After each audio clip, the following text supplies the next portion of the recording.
What's good, everybody?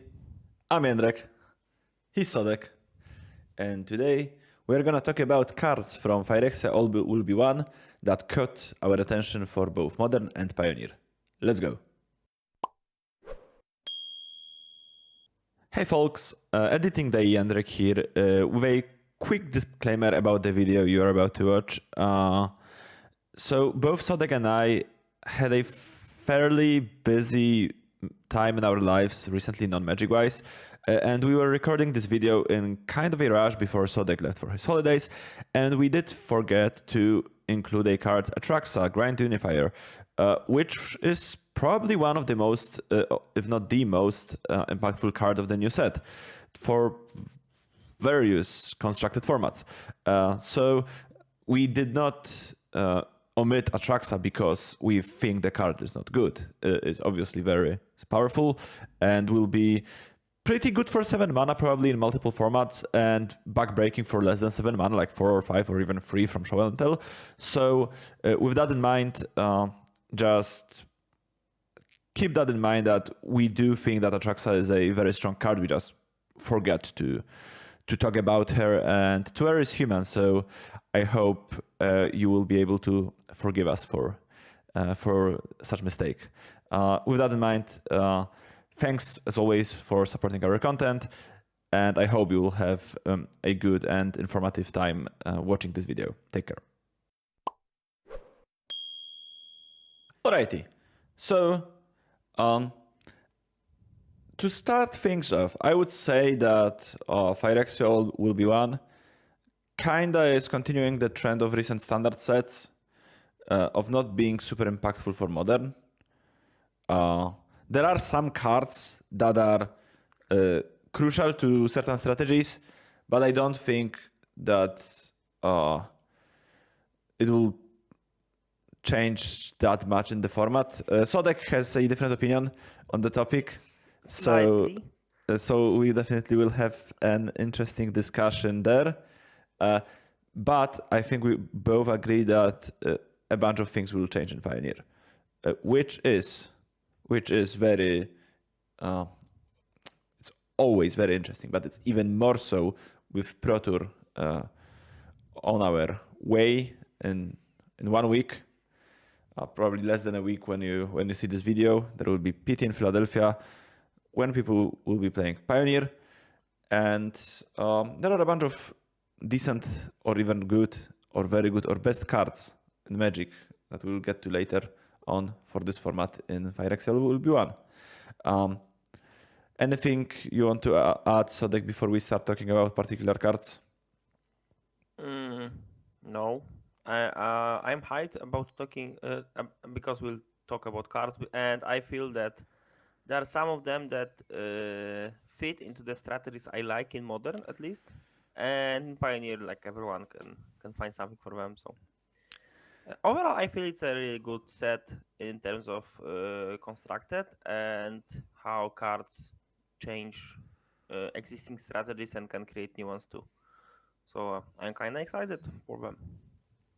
Okay, so let's start off with cards that can be potentially good in both of those formats. And to start things off with a card that I think might have the biggest potential for all formats combined, and so Pioneer, Modern, and this card, if it's good, is probably at its best in Legacy. Yes. But we're not talking about Legacy here. And the card is, as you may probably already guess, Mercurial Spelldancer. So it's a 2 mana, 1 and a blue for a Phyrexian rogue. It can't be blocked. When you cast a non-creature spell, you put an oil counter on Mercurial Spelldancer, and whenever Mercurial Spelldancer connects, you may remove 2 oil counters from it, and if you do so, the next instant or sorcery you cast this turn will be copied. And very interestingly, you don't have a cap on CMC of the copied spell or anything like that. So you can duplicate some truly busted stuff. And of course, this card resembles Dreadhorde Arcanist. That was a very good card in Legacy for years or months. up to the point when it was banned. From the point that it started seeing play up until it got banned, it was a very good card in Legacy. And while I think it might see play in Modern because it is a strong effect, I'm much more interested in it in the context of Pioneer for two main reasons. So first of all, it's a 2-mana card that has 1 toughness, which is very hostile in I Modern. like to say it. I like saying it's a Vren issue. It's a Ren issue, and to some extent, Lava Dart issue since Prowess has been picking some popularity back. And the other factor is that you do have Delve spells in Pioneer, and Delve spells are the way to copy cards that you cast for cheap that are very impactful. Like copying Iteration in Modern is still very good. But copying Treasure Cruise or Dig Through Time is significantly more impactful, I would say. Plus, once again, you have a format in which you don't have those very unfavorable matchups against like Dart and Ren. You still can play a 2-drop and get Bone Crusher, and it's not very good. But like at least it's like a trade that many 2-drops will have to take. And where can you see this card being played? Because we can theory craft if the card is good or not, but it all comes down to if it can fit into existing strategies or maybe create new ones. Okay. The one and like obvious one for you and me probably is Phoenix, and you played Phoenix a bit, so elaborate. I do think that it might be a good fit for Phoenix. The issue with it being good for Phoenix is that I think that Phoenix is type of a deck in which if you cast your first Treasure Cruise, it's usually very hard to lose anyways. When you start get going in Phoenix, it's very hard to lose. Plus, you don't want to play too many creatures in Phoenix because Piece of the Puzzle is one of your best cards and you want to guarantee getting hits. So I think in Phoenix, I don't think you can play 4 Spelldancers for Shredders, and Shredder is an amazing card in Phoenix. So maybe you can use Spelldancer as like sideboard juke when people take out some removal spells or something like that. But where I see this card being at its best is some sort of blue-black shell. I haven't played with the card yet. I will probably explore it later on. But I do think that this is a card that pairs very nicely with Thoughtseize, because you can just play Thoughtseize on 1, clear the way for it, like take the removal spell or something, and then you play it on 2. And then you still have those like Considers and Opts, cheap cards. But then like you can, I think you have better cards to copy. Like obviously still can copy like Dig Through Time and Treasure Cruise.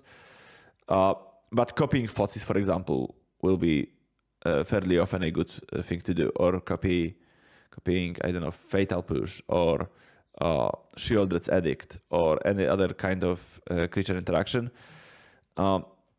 So I do think that there might be like a low curve blue-black deck with like all those Opts and Considers and Thoughtseizes, and then you have Shredders and Spelldancers and maybe some other creatures that I can't think of right now, but most likely not.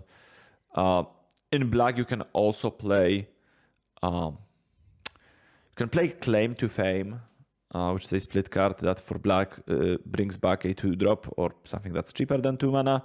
And it has an Aftermath half, which for 1 and a red gives +2/+0 and haste, which is a card that was paired with Dreadhorde Arcanist in like red-black Lurus decks in Pioneer when Lurus was legal. And you don't even have to play red. You don't even have to have red mana in your deck for this effect to be okay, to bring back Shredder or Spelldancer. But if you play like, I don't know, some random pathways that you put on red from time to time when you can afford to do so, or Xander's Lounge or something like that, or maybe an off-color Fastland or so. It's like giving this haste is also very good, probably, because can play it, then you give it haste and it gets a counter. So you only need one more spell before you start copying. What like there was a deck something like the Grixis Arcanist or a Red Black Arcanist. Yes. Maybe there's the shell you can Yeah, try like to my problem with reanimate. Grixis is that you are playing 3 colors in Pioneer, and you are playing like these type of decks want to play. They want to play cheap spells of all 3 colors usually. So you ideally would have like 2 Xander's Lounges or something like that as your first 2 lands, but they are tap lands, so you don't want that. Like it's very hard to, without fetch lands and shock lands, or without fetch lands, it's very hard to, I think, build a mana base that will consistently cast, first of all your colors on one. It's like, I think it's literally impossible to build that mana base. Like if you assume that every single land in your deck is a dual land and taps for 2 colors, it's like, yeah, it's like you need like 14 sources for turn 1ing a spell consistently. So if you multiply it by 3, it's 42. And if you assume every single land in your deck is a dual land, it means that on 21 lands you will have 42 color symbols on your lands. And you need 21 lands that are all duals and all can enter the battlefield untapped on turn 1. So basically your mana base is like 12 shock lands and 9 fast lands or something like this, which doesn't seem like a reasonable mana base for a deck. So I was thinking about playing like actual 3 colors, but I think to do so you need a deck that, I don't know, you're playing blue-black, for example, and you want to splash like Collagen's Command or Dreadbore or some other like bit more expensive card. I don't think you want to... So not 3, but 2.5. Something like that. Like you don't want to play blue-black and then add red to your deck and think, oh no, Fatal Push is not super good in Pioneer because of a few ways to enable Revolt, so I want Fiery Impulse. Like you don't splash Fiery Impulse in Pioneer because you can't do so reasonably. Yep. So I think this card definitely has potential, and I'm sort of excited to try it out. We do have a fairly large Polish tournament coming this Sunday, and once again, at the point you are watching this video, it's probably already done and dusted, and hopefully I did well and Sodek did well on his snowboard at the time, because he won't be playing, but I'm already wearing a cap because I'm going sooner than later. Yeah, he just can't wait to equip his snowboard and just. Okay, another card. Like there are only like, it's hard to find cards that will be impactful both for Modern and Pioneer. We found like 2 other ones that can have a minor impact, but it won't be that. Yeah, I have qualms about the third one. This one that we will be talking about very briefly, I think is okay, but the last one is okay. We'll get to that. Okay, so our number 2 card that we are talking about is Tyvar Jubilant Brawler, or Tyvar. I want to say Tyvar, but maybe because I'm Polish and it sounds better that way in Polish. It's a legendary planeswalker. We'll stick with Tyvar. You may activate abilities of creatures you control as though those creatures had haste. This is a passive ability of Tyvar, and it's a good one, and probably the thing that makes the card most attractive. Then we have +1, untap up to 1 target creature, and -2, mill 3 cards. Then you may return a creature card with mana value 2 or less from your graveyard to the battlefield. So when this card gets spoiled or even leaked before, the thing that most people immediately jumped to that I was talking to was Devoted Druid, because this card is very good. Like it's basically tailor-made for Devoted Druid. You can activate Devoted Druid immediately. So if you have Tyvar and then you play Devoted Druid, you can just, and you have Vizier or another combo piece, you can just combo immediately. It's basically a post-mortem launch that does things because you can just play it for 3 mana, -2, get back Druid, and start doing things. And also it can like, you can do something like, I don't know, on one play Birds or Hierarch or whatever, on two you play Tyvar, untap and play something else. So it has the potential to really like snowball your position. It's also a card that I think in context of Pioneer might be good in Elves. That's the tricky part, in my opinion. Like, okay, first things first. About Modern. Speaking of Modern,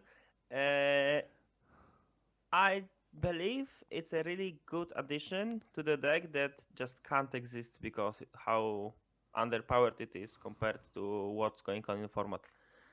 Don't forget that Devoted Druid combo is a 3-card combo. You need Devoted Druid, Vizier of Remedies, and something to win the game. And sure, Tyvar, whatever it calls. We are sticking with Tyvar. Tyvar, okay, Tyvar. Tyvar is a really good card to fit into this strategy, but it won't solve like this major problem. You are playing a 3-card combo deck. It's also kind of clunky in terms of mana because your combo pieces cost mana and are not very impactful to the board.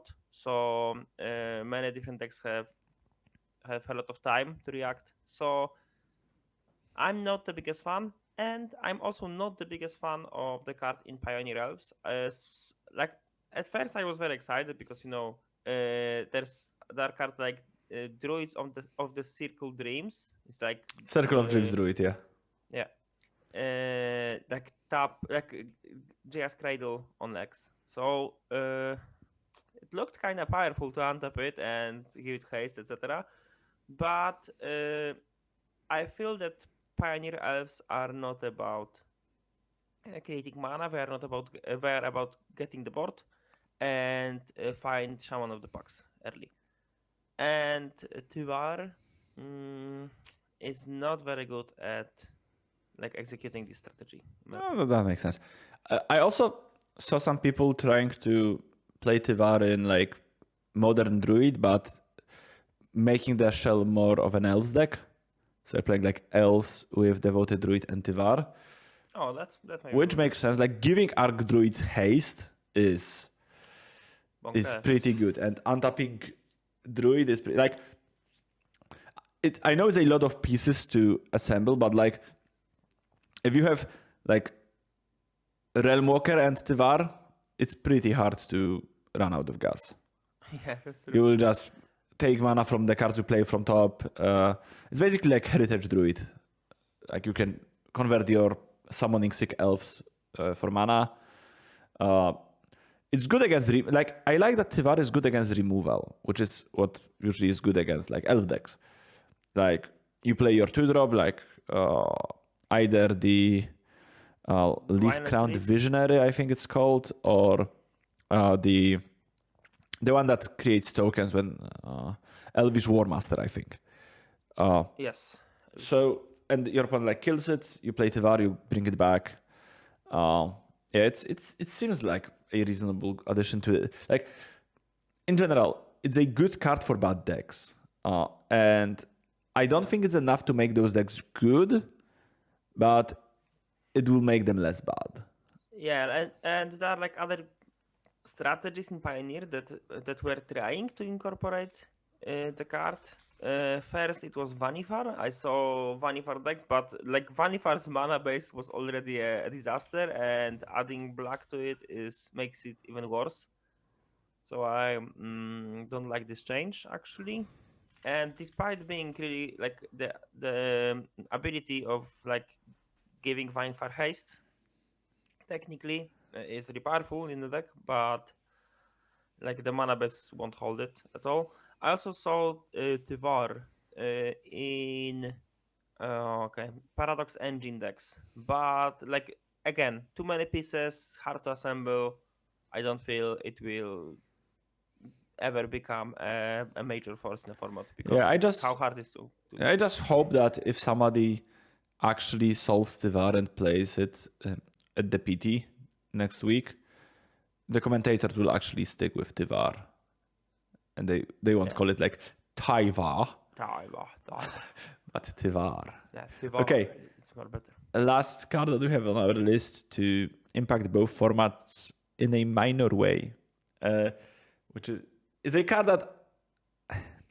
This minor. Okay, let me read it first. It's Capricious Hellraiser. It's 3 and then triple red, so 6 mana total, for a 4/4 Phyrexian Dragon. It costs 3 generic less if you have 9 or more cards in your graveyard. It has flying, and then when it enters the battlefield, you have to exile 3 cards at random from your graveyard, choose a non-creature, non-land card from among them, and copy it. You may cast the copy without paying its mana cost. So it's a card that, on one hand, wants you to have stocked graveyard. On the other hand, it wants you to have unstocked graveyard because it wants you to cast something good. So, like, I think you can get best of both worlds in Pioneer, not so much in Modern, because like I think if it sees play in Modern, it's either like you are either playing it in a like low curve cantrip deck or burn deck or something that just have a lot of cheap spells in general, and then you play it as a 3 mana 4/4 flyer, and then you get a chance to rebuy like a cantrip or a lightning bolt or something like that. And I don't think this is a type of card that's very impactful for Modern. Or you play it as a 6 mana thing that will flashback your Time Walk, but it's 6 mana, so whatever. Where I think it might actually be okay is with in conjunction with a card Dig Through Time. Since you can play it for 3 mana and then with it on the stack, or with its ability on the stack, you can delve with Dig Through Time or another instant delve spell, but it's basically Dig Through Time. And then you can guarantee, like, you have 9 cards in your graveyard. I guess if you have 9 cards, it doesn't guarantee another dig, but assuming you have another decent card there, it guaranteed a decent card because you play it for 3, then you dig, you delve 6, so you go back to 3 cards in your graveyard, put dig there, you have 4 cards in your graveyard, and if there's at least one other decent target for it, you will hit something decent. And you still have like 75% to hit dig, which is that's kind of, you know. It's 5 mana, but it's 5 mana for doing good things. Like maybe you can play, maybe this other good card in your graveyard can be like Magma Opus or something like that, and you can play it like with these type of cards. Like you play Delve spells and Magma Opus. I don't know. Like I'm just not sold on this card being good. Like you saw the card from the fair perspective. I was thinking about unfair things. Well, Time Walking is unfair. Time Walking is okay, but I was thinking about turn 2 Breaking Entering, turn 3 this guy. Oh, but the mana base. So an absolutely terrible deck. I understand. Yes. Yeah, so I obviously did saw this deck as well because it's like the first thing that comes to mind for many people. But I think it's just, first of all, you have to curve blue-black into triple red in Pioneer. That's not happening. Second of all, it's not that Entering is that good of a card to flashback with it, I think. Because it means that you need to have another good target in your graveyard, and you need to not exile it with those 3 cards. Because if you do so, then it's terrible.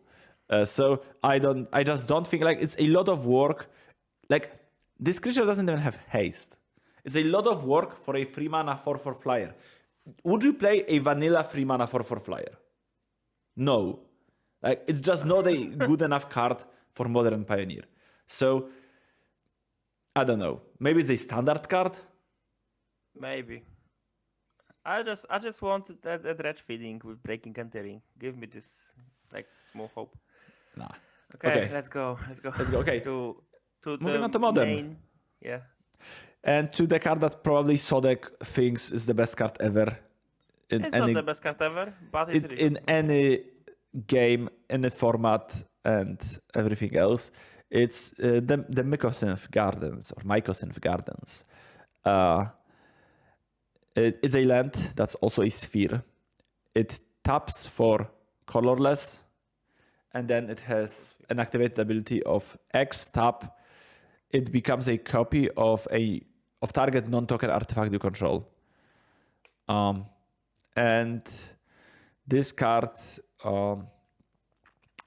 probably will be seeing play in multiple decks, I would say. Most of them are bad.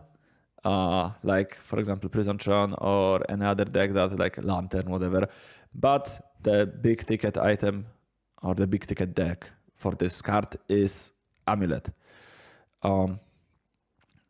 I've heard some very, like, Twitter is full on Amulet is tier 0 memes and everything like that right now. But I've been mostly subjected to the very opposite of this coin. Because I was spending a fair amount of time with Canister recently.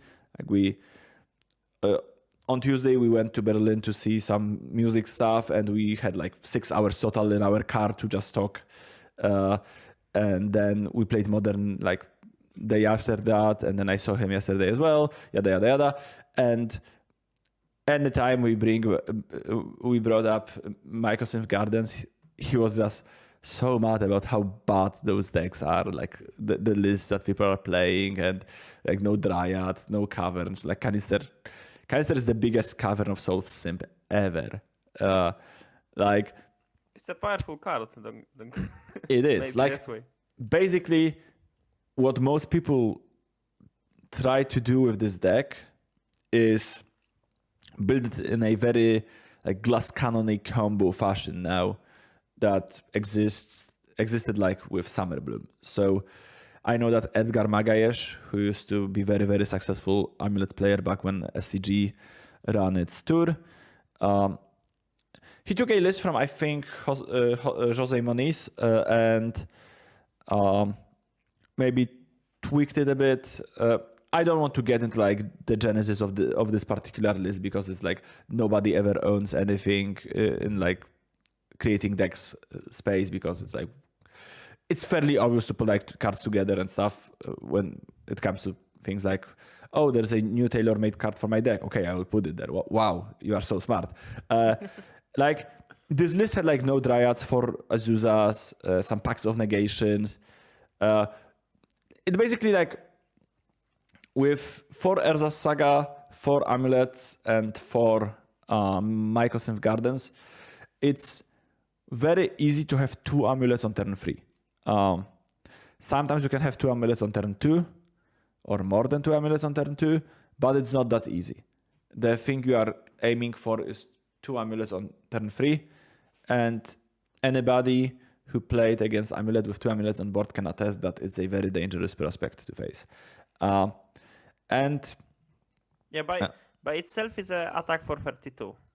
Like if everything goes right, because the first Titan will find the second Titan, then the second Titan finds Slay Stronghold and Boros Garrison, give both haste, they're both 8/6, then you give both double strike. Yeah, but you need some mana lying around before. It doesn't do that with 0 mana. With double, like you need no, because if you play have double Amulet and you play your first Titan with no mana in your mana pool, then you find Tolaria Semi-Growth Chamber. It's 6 mana. So you need 3 mana extra Titan to start. Yes, you need another Titan in hand. But 3 mana with double Amulet. Of course it's easy. Like it's not like it's not a floor. The floor is attack you for 16 with 1 Titan, right? Or 20 with 1 Titan. Which is still like you have 20 life in Magic usually. Or less. Sometimes Usually more, less. but usually it's 20 or less. Like in general, like those lists are aiming for killing you as fast as possible, and you, abandons most of its like resiliency and long game plan that they had with like Dryad and stuff. And it makes it all that much more polarized than it was before. I think that's exact wording that Edgar used in one of his tweets, that the deck now has more polarizing matchup. You basically turbo stomp anything that's a good matchup, but you are quite bad against like Ragavan, for example. So You have Grazer, so it's not like Ragavan decks, like you are bad against Disruption. Yes. Like you're not winning against Merctide all that often with that kind of list. So I'm not super convinced that this build is that great. I also saw Dom Harvey, like I woke up, I don't know, an hour ago or something, and I was scrolling through Twitter, and Dom Harvey followed with Amulet, with Mycosynth Gardens, of course, but also he still had like 4 Dryads, some Caverns and stuff like that. So, yep, there's probably reasonable middle ground somewhere. And like Amulet will basically dunk on people who are not prepared for it or play decks that play badly into Amulet. But or can't prepare, yeah, because like there's like to combat Amulet, there are a few cards that are really good against it, like Force of Vigor, for example, but not everyone can play it. And like, sure, there's Blood Moon, but Blood Moon can be sometimes too slow. Some decks can't play Blood Moon, like for of course, like, creativity. but I think between like Force of Vigor, Dress Down, Blood Moon, you have a fair amount of cards that are like very good against Amulet. Yeah, like I also was thinking about what's the bottleneck of the deck at the moment. Is it mana or is it the number of titans? And like with more It's definitely amulets, not mana. yeah, like you always have all the mana in the world. So I saw players go for 4 Primeval Titan for Summoner's Pact and 2 Cultivatory Colossus. Like I even they saw a list with 2 added Turn them. Timber Symbiosis on top of that. Yeah, that's also possible. So maybe that's the way to build this deck. Like add maybe a 3rd Colossus even, just to make sure that you'll get your big boy. Yeah, like And play it on turn 3, turn 4, something like this. the tricky part is that I think with Mycosynth Gardens you have to kind of run more lands. 33. Like you are going up to like 33, 34 lands, and you can't play that many spells at that point, right? Like I know Amulet is already playing a similar amount of lands, but I think even if it's like +1, +2 lands that you add to your deck, like those 1 or 2 slots usually went to cards like Colossus, because you have to play for Amulets, you have to play for Titans, you have to play for Summoner's Pacts, you have to play for Grazers, you have to play like for Azusa / Dryad at least. It's already Like, 20 cards. And you have like you have 6 slots or something, or 7, and you probably want Explorers. Like I'm thinking here, maybe you don't need 4 Explorers, and I can bet that during sideboarding, Explore is the first card to cut all the time. Oh, So, I don't think that's like, true. I feel that in most matchups, Explorer will be at least streamed to like 2 copies. And maybe you can switch lands into non-lands post sideboard because you don't want to be that fast. But I feel that Explore, why? Like, sure, if you have 2 amulets, is an up cantrip that gives you 2 mana at least. So it looks cool, but I feel that the deck wants cheaper or more powerful effects. But it's just a very good card against Disruption. And postboard games are slower.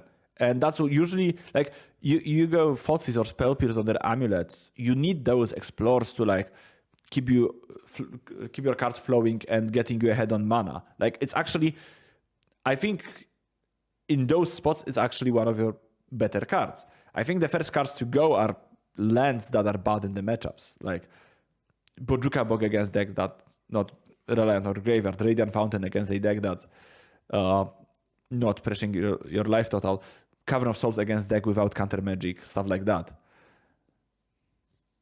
Yeah, maybe. Like, all in all, we are not amulet experts. Like there are smarter amulet guys around than two of us, and That's true. so far all we know that the Mycosynth Gardens fit into amulet, and it will be a thing. Like the deck will be even more stable at killing you on turn 3, but on the other hand, it will like the consequence of having Mycosynth Gardens in the deck will lead into even more non-games because hate will be so devastating against amulet.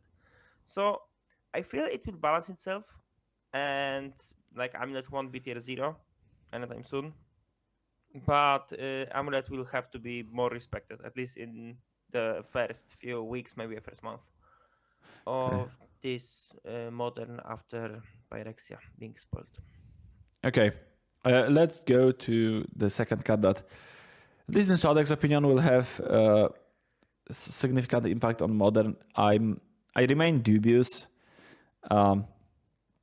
It's Venerated Rotpriest. It's 1 green mana for a 1/2. Which I can just assume is Phyrexian. It has to be Phyrexian Druid. Yes. It has Toxic 1, which is a new take on Infect-ish. Just players dealt combat damage by this creature also get a poison counter because it has Toxic 1. And whenever a creature you control becomes the target of a spell, target opponent gets a poison counter. Bless you. Thank you. So, obviously, you don't want to attack with this card 10 times or even 5 times and play 5 pump spells on it or whatever, because opponent will be just dead, whatever. Regardless, at that point, what you want to do is target your things a lot. And you can do so with Storm spells. With storm spells or 2 spell skites. One spell skite doesn't work, right? One spell skite works to some extent. You can, for example, go spell skite, 3 other spells, ground drift, and then target ground drift at all copies to Venerated Rotpriest, and then redirect them to spell skites. Sure, it will cost you 10 life. Yeah, like what I meant is that you can't go turn 1 Rotpriest, turn 2 spell skite, mutagenic growth, use spell skite 8 times, give you 8 poison counters. No, sadly no. You can do that. But you can do it between 2 spell skites, yes. and life will be an issue for sure. But that's possible. It's just not 3 cards turn to kill. That's what was my main takeaway from that. Like, but Venerated Rotpriest combined with other elements, like no one knows at the moment what's the best shell for it. The most people are trying red-green stuff. I saw the deck with red-green storm, so Underworld Breach, Pyretic, the Spirit Ritual, Dragon's Age Channeler shell, just to create a lot of mana. Like you can even go quite easily Ritual, Manamorphose, Rotpriest, Ground Drift, the skill.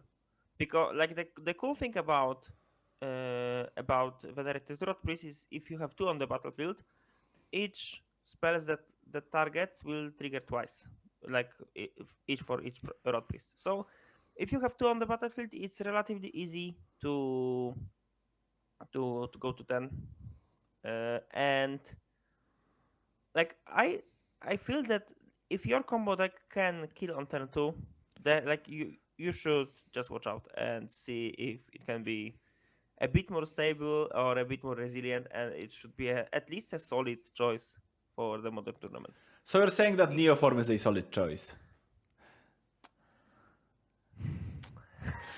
You got me. I would like to Neoform to be a solid choice. I think it's that close to be a reasonable choice. Like it's just too unstable because you need to play too many bad cards to make it work during the execution. Sodex is wearing this snow cap because the amount of copium that's flowing through his room is just making it very, very chilly. Like I feel that this card will generate a lot of turn 2 and turn 3 kills. And the question is how you can build it to make it more consistent and less vulnerable to removal. Underworld Breach may be a solution. Maybe that's the way you should try to build the deck. I saw Capricious version with Spell Skies, Strike It Reach, etc. So like a different approach. I feel that Underworld Breach without rituals can be kind of bad because you won't have enough like cheap spells to make it work, and Underworld Breach like needs like at least 4 mana to work with this deck because you need Breach and then 2 mana to play both Rotpriest and Ground Rift. So it's quite hard to build and find the best way to cheat like Rotpriest plus Ground Rift and other spells. Yeah, But like it just like even if you go Rotpriest into Ground Rift, it still loses to Unholy Heat or Lightning Bolt. That's what sucks. I think. That's where having double Rotpriest matters the most. Okay, but it's a 4-piece combo. And then like sure you have your Okay, turn to let's do rewind to Sodek. Okay. 20 minutes ago. Devoted Druid is a bad deck because it's a free card combo. And Sodek now. Yeah, it's free card, but it's not a big deal. Like they are cheaper. They work. That's true. They work. At the same term, you play them. You don't need to wait for your Devoted Druid. And I feel it's easier to use all your cards around to make it work. Yeah, I'm jesting a bit, but it's still like I'm not a big believer in this. Like I will die to it on turn 2 at some point. I'm pretty sure. But most of the time, I will have that bolt or heat or whichever other countermeasure you can have against deck like that. Like I'm just creature-based combo decks are always things that if they are not obnoxiously powerful, they seem bad to me because mostly of the decks that I play. And also we are still playing a format with like Solitude and Fury and stuff. Like I guess Fury, if you go Rotpriest, Grand Rift doesn't do anything, but which is nice. Now you have this this insurance against like stuff like Fury, like Prismatic Ending, like any sort of sorcerer speed interaction. That's pretty cool. I admit that, but still, like I don't know. It's just such a tough sell for me to believe that this card will be like. Once again, I'm not saying this deck will be unplayable. I'm just saying this deck will not be very good. That's my opinion at this point. I want to wait like 2 weeks, maybe 3 weeks, maybe someone, because it won't be me because I will go snowboarding will find a good list and actually check which shell is better, the shell with rituals and Underworld Breach or the shell with Spell Skies and just a bunch of countries. What about shell with Glistener Elf and Blighted Agent? No.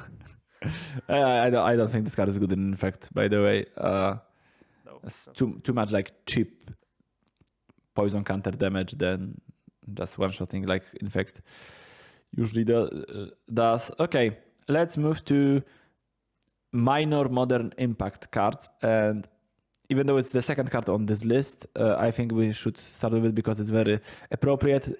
Minor impact number 1 goes to Minor Misstep, which is a card that incited a very wide array of responses on social media when it got spoiled, from oh my god, this card is a second coming of Mental Misstep to oh my god, this card is unplayable.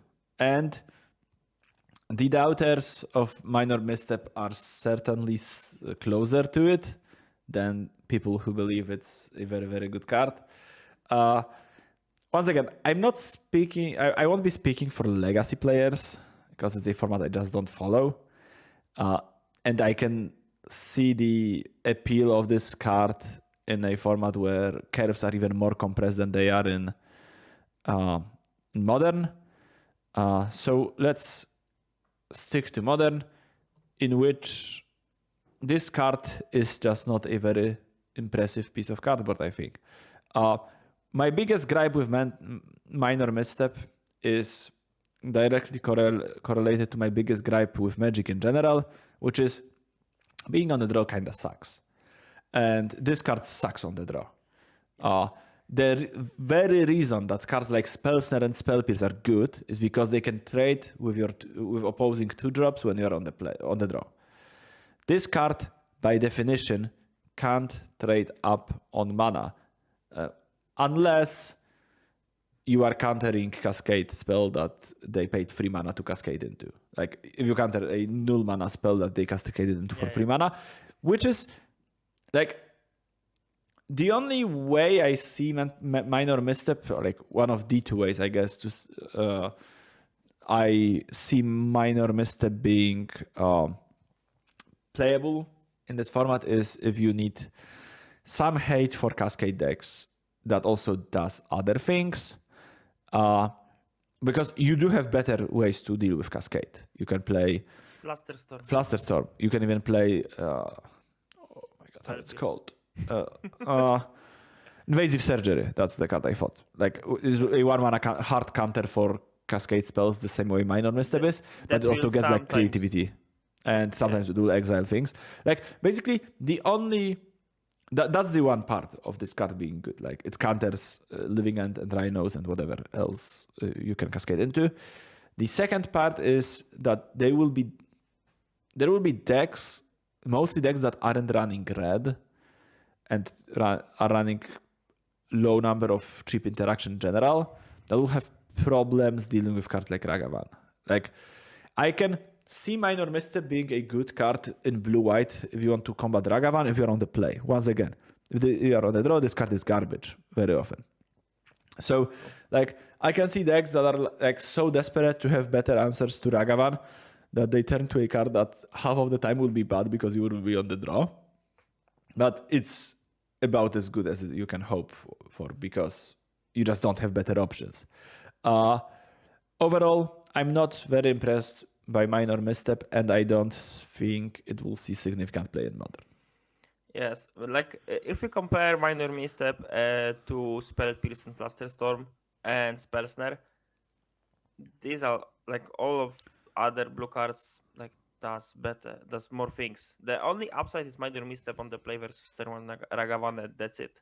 And maybe like S%. In all other cases, it's a good card against Hammer to some extent, I think. Because it counters like Hammer, it counters Sigarda's 8. Yeah,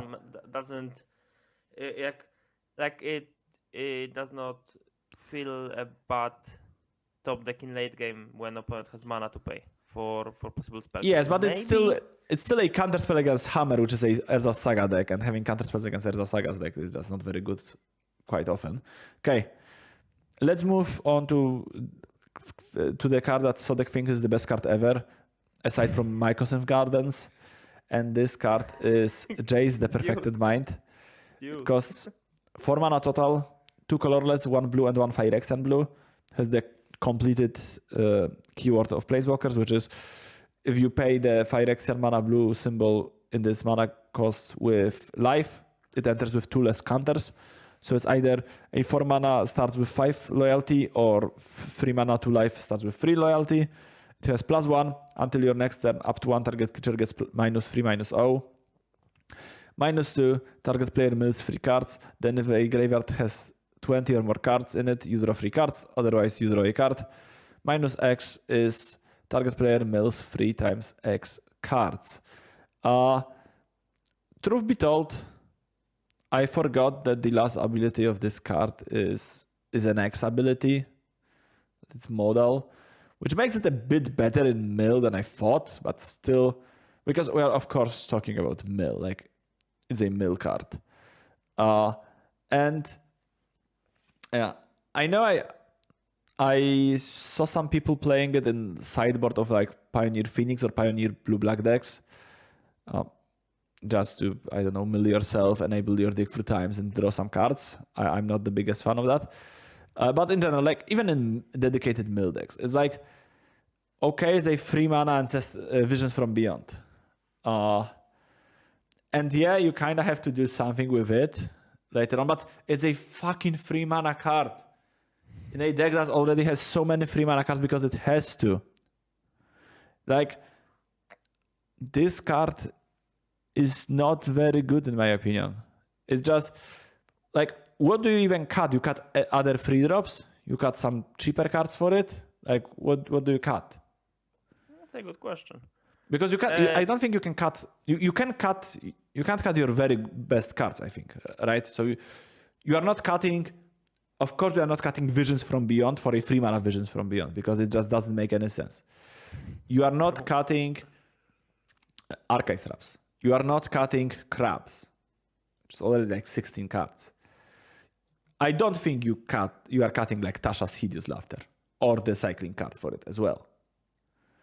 Like, based on what I see from like the list that has been posted already, the card is Surgical Extraction from the main deck. It's on the sideboard at the moment, and there are a fewer flex spells. For example, you won't find Crypt Incursion. Okay, that's a fairly minor loss. I agree with that. But it's still a fucking 3 mana card. I don't know. Like I saw it on the Demonic Tutor stream, and it was better than it looked. Like mostly because you have a modal card. It's not only a mill card; it's also a draw spell if you really need to. And like I like this type of balance between these two effects. You know how Maybe mill that's the loses most of the time against blue decks, which I assume you want this modality against like fairer, grindier decks in general, which are usually blue in modern. You lose to them if you have a lot of things that can be Spell Pierce and Disputed and Flusterstorm. And like, if you have 3 mana spells that trade with my 1 mana counters, you are losing. And this is another card that plays right into this strategy. Maybe there aren't better strategies for mill. Who knows? Like overall, this card at least got my attention because it was played in mill shells. Is it good? We'll see. Will mill be good as a strategy? We'll also see. Actually, yeah. It also got my attention because of how bad it is. Okay. Let's move on to Pioneer because we are already 50 minutes in. And Sodek has to run and pack his snowboard. Yes. So, first of all, the biggest thing for Pioneer, the best card ever printed in Magic the Gathering, is of course Darkslick Shores. And there are 4 other Fastlands, but we don't care about those as much. Not the best cards ever printed was Golgari Grave Troll. But no, let's move on. Darkslick Shores is the best card ever. And finally, we have some mana equality in Pioneer. And I'm elated because that's one of the things I disliked about Pioneer the most. The other thing, it's kind of sucky, and it's still kind of sucky, but at least it sucks a bit less with Fastlands. And I like the format actually. The more I played it, the more I like it. Maybe because I found the deck I like. So. Like I do like decks that I play, but it's still just such a it just feels so like cumbersome to play this format to me when I switch from like 20 cantrips, modern decks, and like at least I'm not dying on turn 2. That's cool. Like I like kill someone on turn 2, but I don't like losing to something like this. Okay, so first of all, let's get bad Fastlands out of the way, and then we will talk about Darkslick Shores. So I think that the biggest, like, 2 green Fastlands are obviously good because you can cast Llanowar Elves and then spells of other colors from it. I think that the worst Fastland for for Pioneer rather is Blackcliff Cliffs. What? Mostly.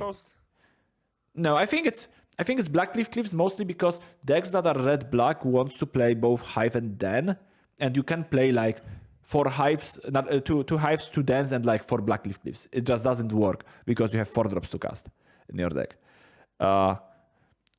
So I would play it.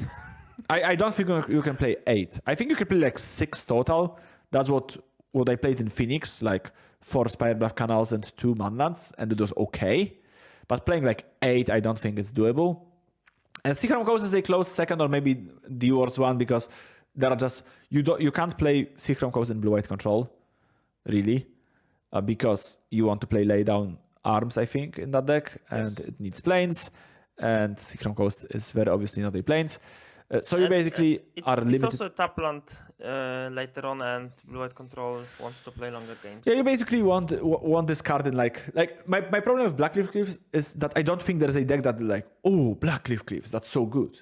But there are decks like Spirits, for example, blue-white Spirits, and they're like, oh, Seachrome Coast, that's very good. Okay. And like That's fair. it also gives you more options to splash in humans if you want to for some reason. Like now you can splash blue in humans fairly easily if you need like, I don't know, there is a combo deck or something you need like, I don't know, Spell Pierce or like some kind of counter magic is a very common thing to splash in like white aggro decks. Yes. So Especially with Talia. yeah, like Great idea. or even like, I don't know, Spell Queller or whatever. Like some stack interaction is a fairly common way to splash once again in those decks over the years. So maybe, just maybe, it's something you want.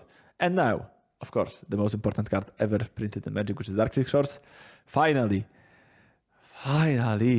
you can cast Thoughtseize and consider from one land, and you can actually carve out your spells easily. And anytime I see a hand with Thoughtseize and Darkleaf Shores and consider I can't lose the game anymore, it's... Spoiler alert, Jędrek can lose these games. Yes, very because easily. I'm a perennial 4-1er, and so I by default I have to lose every fifth match I play with the deck. It's a lot. So, yep. I've played a decent amount of like blue-black cantrips, Narset, Dig Through Time deck with Days Undoing.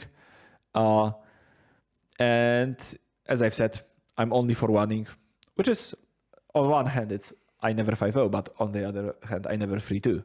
So it's, you know, it's a good life. Just getting some 4-1s in. I think I'm like at 4 4-1s right now. And I've played it in paper as well, and it felt quite impressive. I think it's a right direction to go if you want to play blue-black. If you want to play blue-black decks in Pioneer, please don't play like those decks that like Wafo and Mr. Cafuyet and to some extent Nassif likes. They will win without because they are gods. Like they are just so much better at Magic than I am or any one of you probably. But these looks like bad standard control decks. Like you have some, you know, you are playing 4 Sinister Sabotage, but you are playing 1 Dig Through Time. You can play fucking Dig Through Time in your deck, and you are playing 1. Why? Why? Why would you play 1 Dig Through Time when you can just play, okay, oh wow, here are some Considers, here are some Opts, here's Thoughtseize, Ledger Shredder, Connive, now my graveyard is full. And I suddenly become British. You draw 2 cards for 2 mana. Wow. That's cool. While you can have full control of what opponent is doing and counter everything we play. Play Dig Through Times in your deck, please. Like the other big upgrade that you get from Darkleaf Shores, I think, is that you get to play more actual dual lands if you want to cast your spells early. And because of that, you can play Fabled Passage, which was like, because if your mana base is like a bunch of Pathwaves, a bunch of Fabled Passage, and then a lot of like basics or Takenumas or other like manlands that are one colored, you are very often run into scenarios when you have like 4 lands in play and none of them are actual dual lands. They're like black, blue, or something like that. And that's just terrible. So right now I'm playing for Shores and for Water Graves, for Pathways, some Fabled Passage, and basically beside Fast Lands and Shock Lands, everything only produces 1 color of mana, even though you can get like either of those colors with Pathways and Fabled Passages. And I still don't know if that's enough. Like maybe you don't want to play 4 Pathways and you want to play like an Underground River, maybe, or 2. I don't know. There's things to be seen still with the deck. But overall, Darkstreak Shores is the best card ever printed. And it can cast second and third best card ever printed, which is Thoughtseize and Consider. So everything is good. Everything is well. Consider is fucking broken, dude. Consider is fucking broken. Like is Consider on a short list of being banned because how powerful it is? Well, it's two places below Darkstreak Shores. So you tell me if you want to ban Darkstreak Shores first. Yes. Okay. Another card that you can cast off of Darkstreak Shores is Sheoldred's Edict, which is another card on the list. And it's a 2-mana instant, 1 and a black, and it has 3 different modes. And every single of those 3 modes starts with Sodek's 2 favorite words in Magic. Each opponent. Each opponent sacrifices a non-token creature. Each opponent sacrifices a creature token. And each opponent sacrifices a planeswalker. So It's quite hard, actually. I think that each opponent class should not be used in 1v1 Magic, or it should work like target player, not each opponent. That's fucking dumb, and I will die on this hill. Okay, speaking about card, it's a good removal, I guess. yeah, I think it's the longer I play with it and the longer I have to play, like, I don't know, I've played Power Word Kill, and then I realized, wow, Angels is a deck. And Power Word Kill can't kill basically anything. And it can kill Bishop of the Winds or Skyclave Apparition, but still. This is a card that, like, it basically, because of this, like, token, non-token clause, you will usually get what you want in a fair amount of cases. And you can also get Planeswalkers. So I think it's a pretty great card. It also gets around, like, you don't get damaged by Bonecrusher Giant, or you don't have to pay ward on Graveyard Trespasser. Basically, I think the place where edicts are bad are still the same places, which is you play against, like, decks with a lot of small interchangeable creatures that has one thing that you want to kill, like humans. Elvish War Master, for example. Yeah, it's good against War Master because they can't sacrifice a token if you say non-token. They will sacrifice Llanowar Elves or like any other creature. Yeah, like but token makers are, because of that clause, token makers are less problematic. Like, I don't know, Young Pyromancer or whatever.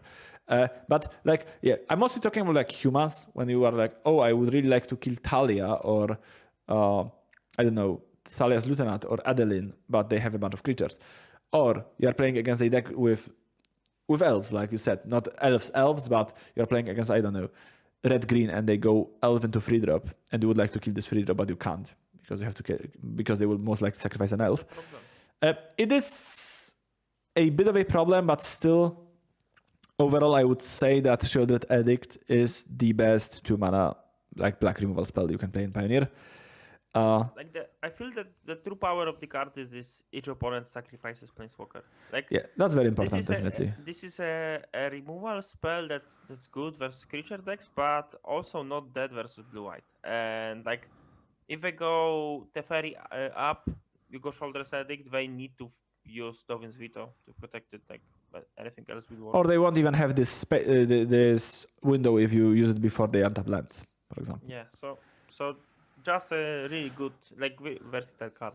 Or versus, like, I don't know, they go turn 3 Kiora, you go this, and they don't have Kiora anymore against green. And Kiora is a card that's perennially hard to kill because it has 7 counters or something. So that's true. Yeah, it's just a very good removal spell, I think. That definitely has some downsides, but I think it complements each other very well with Fatal Push. You just kill small stuff with Fatal Push and you kill big stuff with it, so that's pretty good. Okay, next up we have a card that I have to pull up for the exact wording. I know what it does more or less, but let's go. Kemba, Kha Enduring, which is 2 mana, 1 and a white, 2/2, legendary creature, Cat Cleric. Whenever Kemba, Kha Enduring, or another cat enters the battlefield under your control, attach up to 1 target equipment you control to that creature. And then equipped creatures you control get +1/+1. And it has a 5 mana, 3 white activated ability, create a 2/2 white cat creature token. So this card is on that list, not because we like cat tribals, but because we I like actually hammer. like cat triples, but like the fun thing is that these both things will merge together. Like because of Kemba. Okay, maybe we should start this story from the other side. Sigarda's 8 and Colossus Hammer is a really powerful combination, and while it's really good in Modern because you have enough like similar effects that make the deck work, the problem in Pioneer was that there were not enough good effects to either search for Colossus Hammer or attach, like cheat this equipate to make your creatures huge. And people were trying different things. Like there was a moment where people were playing. I have to check it. Warrior or fighter. Fighter class. Yeah, fighter class and like the theme of being a warrior, because like there were terrible cards that were saying like the creature gets +2/+2, but if it's a warrior you can attach an equipment to it, something like this. Yes. And For like, one white cards, mana. yeah, these cards were kinda bad, like actively bad actually. And it's coming from a person who likes Venerated Rotpriest, so you know how bad those cards are. Yeah, they were really bad. I was trying these decks and like it was like the turn 2 or turn 3 kills you had with Sigarda State Colossus Hammer draws were insane, but the problem comes when what you do if you don't have these exact draws. And Kemba kind of solves the problem because it's a repetitive effect that can equip your hammers to Kemba or to all other casts you play. So it's a good thing. Like it's a pure steel paladin at home, but Oh, maybe that's just not true. That's at just home. not true. At home. And like, is it good? I don't buy it. It's core outfitter at home. Okay, core outfitter at home is a. Oh, it's just core outfitter. It's not worse than core outfitter. Okay. If core outfitter is 5 out of 10, is Kemba 6 out of 10? Yeah, so you can say that core outfitter is Kemba at home. Okay, better. No. Those are this is a very similarly power level card. So they are both 5 out of 10, and they are both each other at home. Okay. Still, there are other abilities. Like at this it's a mana sink. I had a problem with Colossus Hammer that I was doing my thing, that opponent had some sort of an answer, and I like played lands and did nothing. At this I can create cards now. That's cool. You are like, fuck, we are in this very precarious situation when I have more than 3 lands and I don't need more than 3 lands, but I have less than 8 lands, so I can't equip my Colossus Hammer. What can I do with more than 3 mana but less than 8 mana? Ooh, 5 mana, create a 2/2. Hey, Kemba finds a solution to this problem. So the question is how to make this work, and like I saw many different versions. I saw red white versions, red green versions with green cards. I like Red green? found Green white. sorry, white green. There's like Bronze Hide Lion for 2 mana, green white 3/3. You can pay green and white and make it indestructible, and when it dies you can attach it as an aura with this ability. Like you play this only because it's a card, and like otherwise this card would never touch constructed, so that's kind of cool. Or you play 3 mana cat lord. How far we went that Watchwolf with 2 upsides is not ever seeing constructed play. No, Magic has changed. Yes, that's true. It's just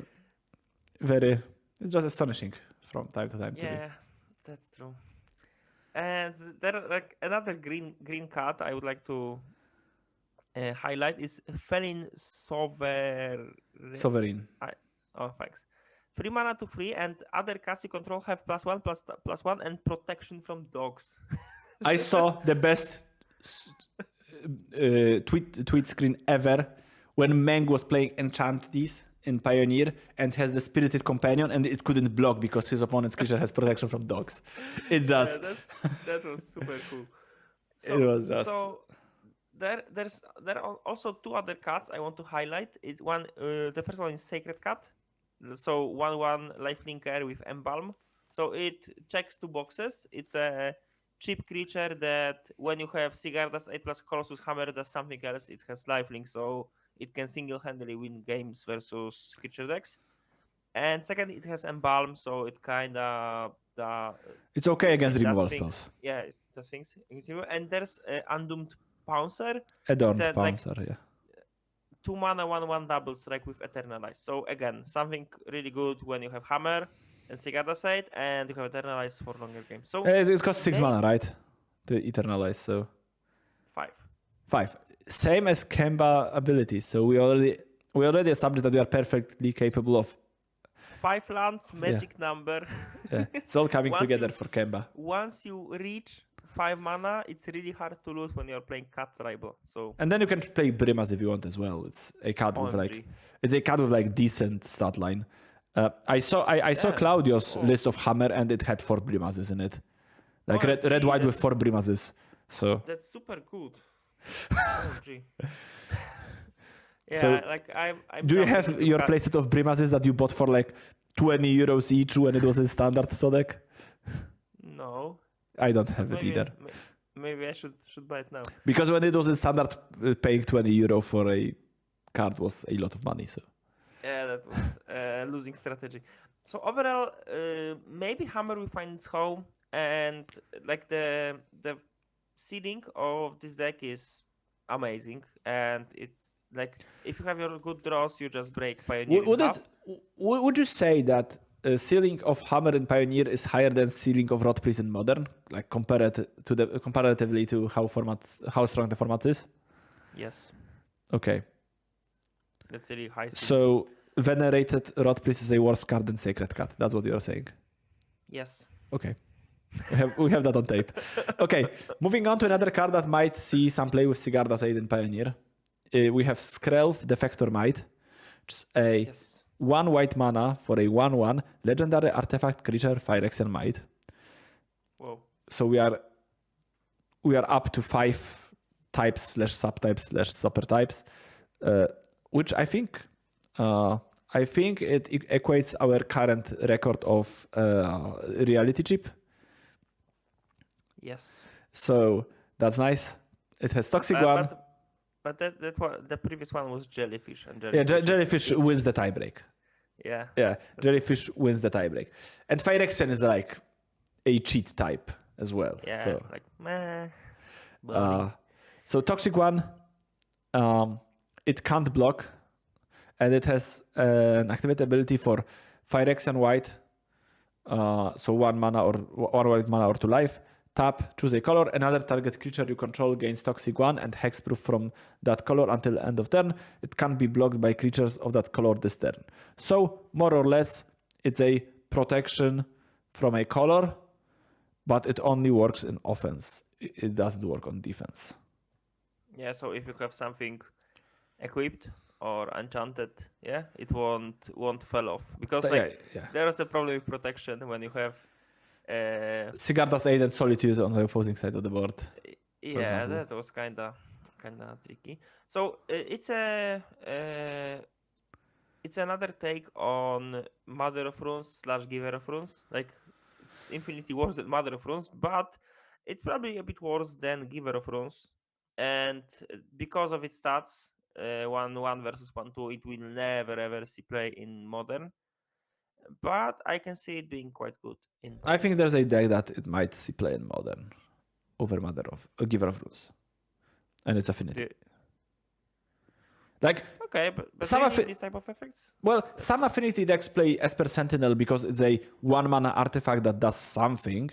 And it's a very similar card of being a 1 mana artifact that can tap for Springleaf Drum and it does something. Yeah, maybe, and comes to to affinity. Yeah, you maybe. just need cheap artifacts in some decks, and this is a cheap artifact that does something else, even if it's not super impressive. Yeah, it has a lot of text, so Yes, maybe. 5 different types. That's a lot of text. Okay. Shall we when move this on to minor like, impact, when or this- do you want to talk Yeah, more about Skrelv? I wanted to talk about Skrelv a bit more because like when it can be good, that's the question. And I feel it can help an archetype that's kind of forgotten in Pioneer, but it can be really good with this card. It's a red-white heroic. It's a cheap creature. The protection with this, like once you have this card active, you don't need to keep mana up to protect That's your true. guys. So that can be something Yeah. to look for.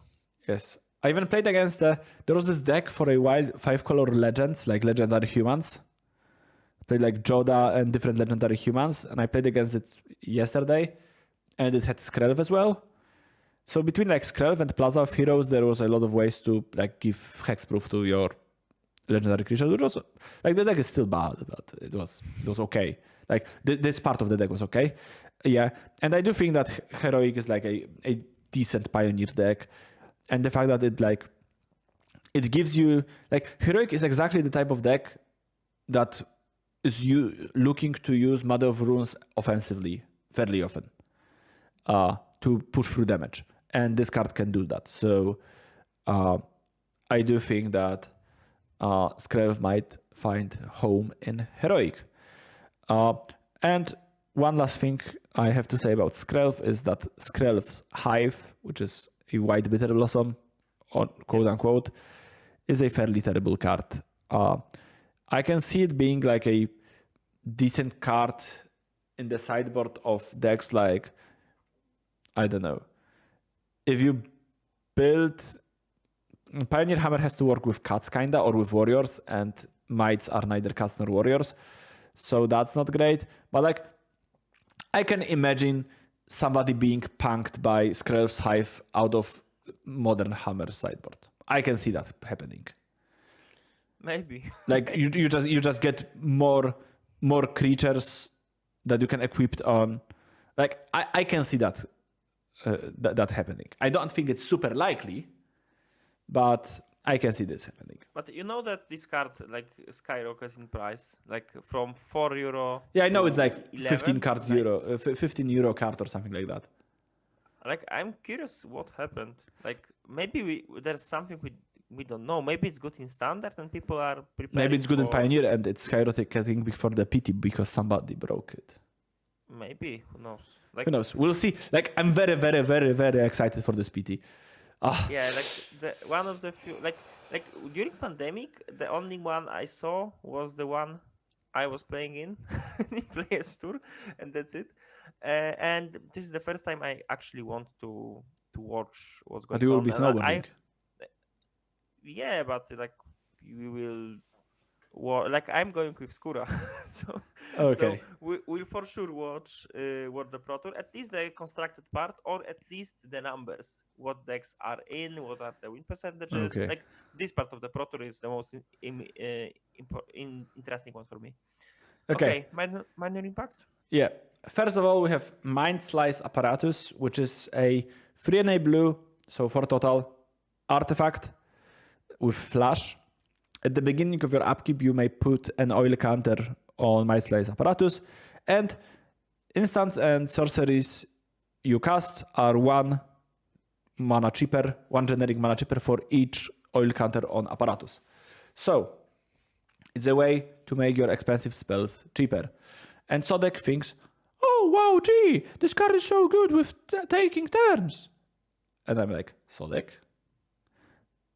It is, but it's still like you get 2 bad cards and you put them together, and what do you get? A bad deck. 2 bad cards or a bad deck, yeah.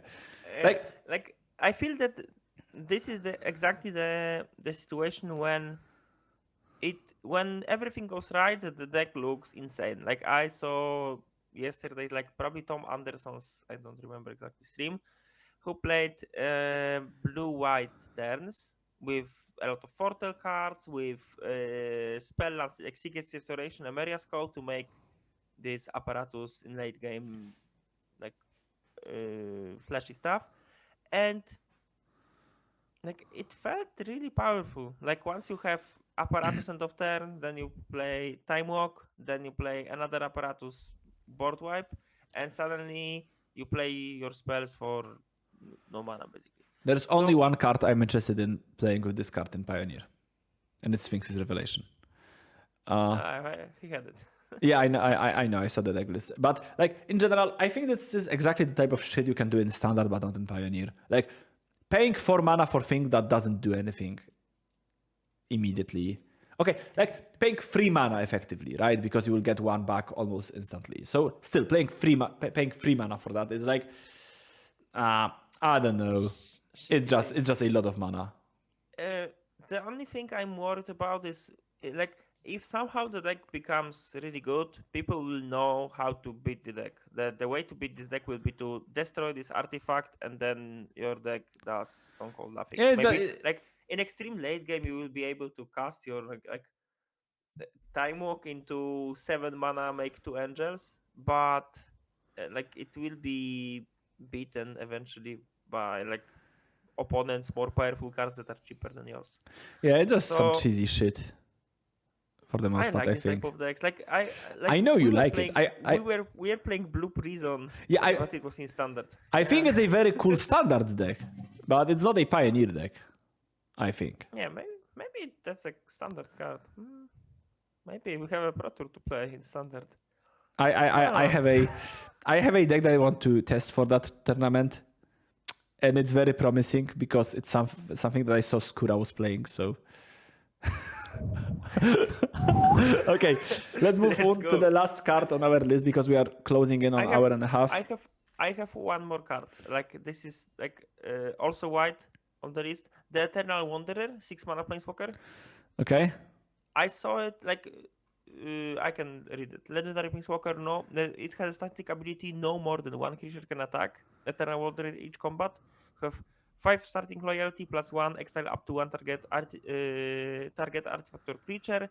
Enter the card the battlefield and there is okay, so it's just a blink. No, it's not a blink. It returns it at the beginning of their next end step. So if you plus on your opponent's creature, it will come back in their end step. So it will be unable to attack for a turn. Okay, that's cool. For 0, you create 2/2 white samurai with double strike. Whoa, that's cool. And -4 for each player, choose a creature that the player controls. Each player sacrifice all creatures they control, not chosen this way. So okay, so Sodek is intimately familiar with this card, as you can see. First of all, he was like, +1 just blinks, and then double strike. What?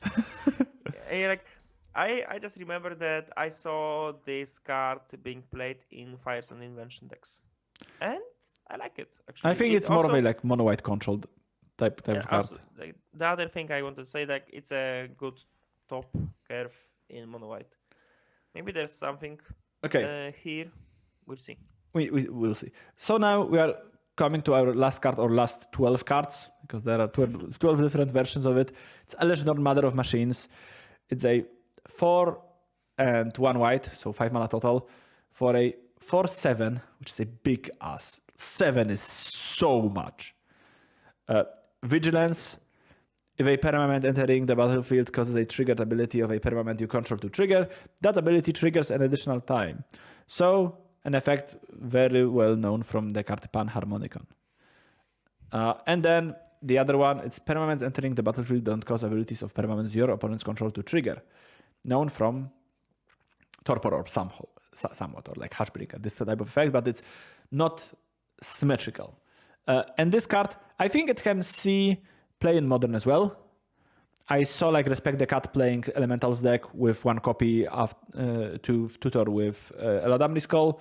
And it's like it doubles your Solitudes and your Furies, and it makes their Solitudes and Furies useless. So it makes some sense, and it doesn't die to Unholy Heat. And it's like, okay, your Thassa's Oracle won't win you the game, or your Primeval Titan won't search anything, or your Cultivated Colossus won't do things. Like, it does stuff. But yeah, I think in Pioneer, it will be like a good one in the Enigmatic Incarnation deck. And then it's a decent card for the aforementioned mono white, like mid-range control deck, however you want to call it. Yeah, and this mono white decks like somehow pop in popularity, mostly because of the good 2-drops, Spirited Companion, OP. There's also a guy who searched for a basic, also like You don't know how it's called? OMG, I don't. Don't look I it don't up know. because we had it on screen when we are talking about Blue Eyed Emeria like 5 Yeah, months like- ago, probably. Yeah, that was 5 months Shame ago. on you. It's called Ambitious Farmhand. You uneducated fuck. Okay, sure. I'll take it. But if you, I'm acting all like. Yeah, sure. I'm missing the word. I'm acting all cocky and stuff. But if you ask me how the backside of it is called, I wouldn't know. So. It's like free. But I know I don't know how it's called. I know what it is. It's like Okay. free. So I think lifelink. Oh, maybe that's it. I think it's free lifelink. When we first strike, we'll just see. Okay. Lifelink, free lifelink. Yeah. What's your opinion on the Phyrexian all-will-be-one impact for constructed formats? I think it's above average for a standard legal set, but not by much. I don't think it's not Eldraine, right? It's not. Thank God. It's not even like Theros beyond that. It is mostly because of Uro. Uh, But I'm trying to think about other good sets, like impactful sets in the recent memory. the one with Ledger Shredder? Oh, it's definitely better than Capina. Capina has almost nothing. Ledger Shredder. It has Shredder and Triumphs. But yeah, like I think it's a fairly strong set for like as far as standard sets goes, but it doesn't mean that its impact on modern will be huge. It will be fairly significant in Pioneer, I think, which is good because Pioneer is a big bit of a dud, so it's nice to see some impact there. Okay, anything you want to add, or should we wrap it up? Okay, I'm just hope that other players will take care of Amulet so I don't have to adapt to Okay. beat it. Because I want to play rare so bad lately. And All I right. won't be able to beat it. Okay, So you can close up. Yep. So, as always, thanks so much for watching our content. We appreciate each and every one of you a lot. You can find some links in the description to our socials and our website and everything. And yep, next week Sodex is snowboarding.